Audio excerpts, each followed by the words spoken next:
They thought they could break him down over a simple treehouse. The HOA sent letters, stacked fines, and even threatened court. But what they didn't know was the man they were trying to intimidate held a secret that would shake their power to its core.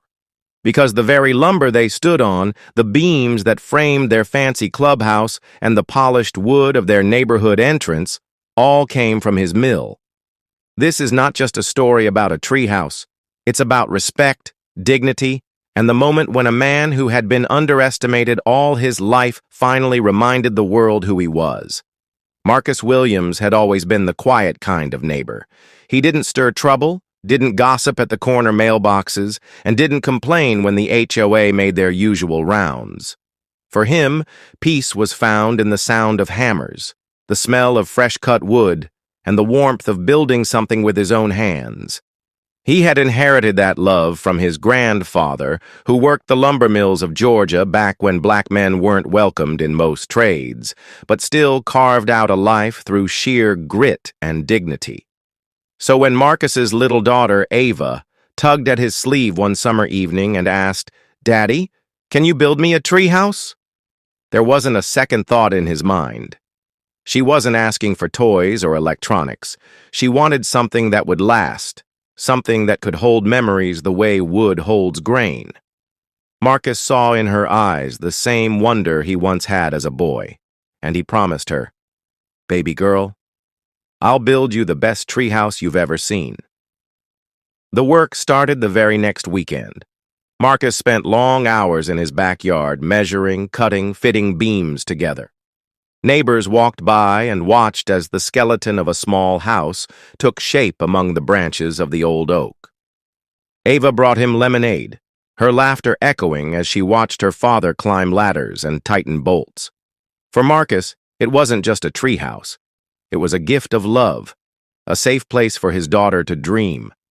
But as the walls went up, so did the tension. One morning, an envelope was tucked under his door with the HOA's seal stamped in red. The letter inside was sharp and cold. Unapproved structure. Immediate removal required. Daily fines of $250 will apply until compliance. Marcus read it twice, then a third time. His heart sank. Not because of the fines, though they stung, but because of what it meant. They weren't just telling him to tear down wood and nails. They were telling him his daughter's joy didn't matter. When he went to the next HOA meeting to explain, he was met with folded arms and tight lips. A man in a polished suit leaned back in his chair and said, "Rules are rules. We can't make exceptions." Another voice chimed in, "Treehouses are eyesores. They lower property values." Marcus wanted to argue, to shout that his treehouse was built with more care than half the houses in the neighborhood, but instead, he stood silent. Dignity wrapped around him like armor. He left that meeting with Ava's small hand in his, her voice whispering, "Are they going to take it away, Daddy?" And he whispered back, "Not if I can help it." The fines kept coming. $250 one day. $500 the next. Threats of legal action followed. Some neighbors who once waved began to look away, not wanting to be seen taking sides. But Marcus wasn't the type to fold. He kept paying attention, watching how the HOA spoke, what they valued, and more importantly, what they didn't know.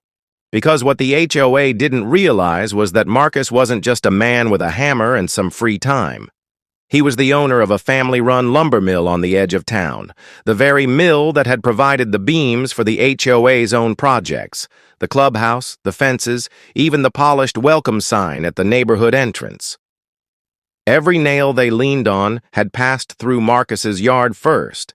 They thought they were bigger than him, but the ground they stood on was his. The breaking point came one Saturday morning when Marcus received a letter threatening a lawsuit if the treehouse wasn't torn down within 10 days. He sat at his kitchen table, the paper trembling in his hands, as Ava came skipping in with a drawing she had made of her treehouse, colored in with markers, her name proudly written at the top. Marcus looked at the paper, then at his daughter, and made a decision. He drove out to the mill that afternoon. The air was thick with the scent of sawdust and resin, machines humming steadily as his workers nodded respectfully. This mill wasn't just a business.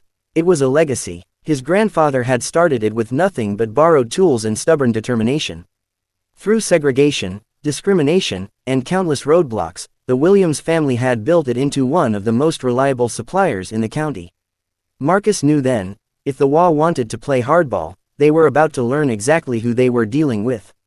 On Monday morning, the WA board members arrived at their clubhouse to find a letter of their own, neatly pinned to the polished wood doors. It was from Marcus. The tone was professional, but firm, effective immediately. Williams Lumber Supply will no longer provide services, maintenance, or replacements to the WA community. This includes repairs, renovations, and any contracted projects. Please note, our mill holds exclusive supply agreements with the contractors you currently employ. We will be terminating those partnerships within this jurisdiction. At first, the board brushed it off. They assumed Marcus was bluffing, that one man couldn't stand in the way of their system. But soon, the consequences began to unfold. A storm knocked down part of the neighborhood fence, and no lumber arrived for repairs. A contractor scheduled to refurbish the clubhouse floors pulled out, citing lack of material. Even small things, the posts for new mailboxes, the planks for garden beds, stalled, because Marcus had closed the tap they didn't even know he controlled. Neighbors started to ask questions. Why hasn't the fence been fixed? Why is the clubhouse project delayed? Whispers spread, and slowly, eyes began turning back toward Marcus, not in pity, but in respect. They began to realize the truth.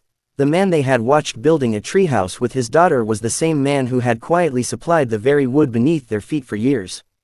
The WA panicked. Emergency meetings were called. They sent Marcus a letter asking for resolution. But Marcus didn't respond with anger. He responded with dignity. He attended their next meeting, standing tall before the same board that had once dismissed him. His voice was calm but unshakable. You wanted to fine me for giving my daughter something simple, something made with love, he said. You saw a treehouse as an eyesore, but you didn't see the joy it brought. You talk about rules, about property values, about appearances, but you forgot the value of people. You forgot respect. The room was silent. Even those who once looked away now leaned forward, hearing truth ring in his words. Marcus continued, this mill isn't just my business, it's my family's story. And whether you knew it or not, it's been holding up this community for years. You don't get to tear down my daughter's dreams while standing on my work. Not anymore. By the end of that meeting, the fines were dropped. The treehouse was approved as an exception, though everyone in that room knew it was more than that. It was a recognition of something deeper. Marcus didn't just win back his daughter's joy. He won back the dignity that had been challenged, not just for himself, but for anyone who had ever been underestimated. That summer, Ava's treehouse became more than a play space. It became a symbol. Neighbors began to stop by, not with complaints, but with admiration. Kids came over to play, parents came to talk, and slowly, the once cold neighborhood began to feel warmer. And for Marcus, watching his daughter laugh from the branches of that oak tree, it wasn't just about the wood or the fight with the HOA. It was about showing her that dignity is something you never give away. It's something you stand for, even when the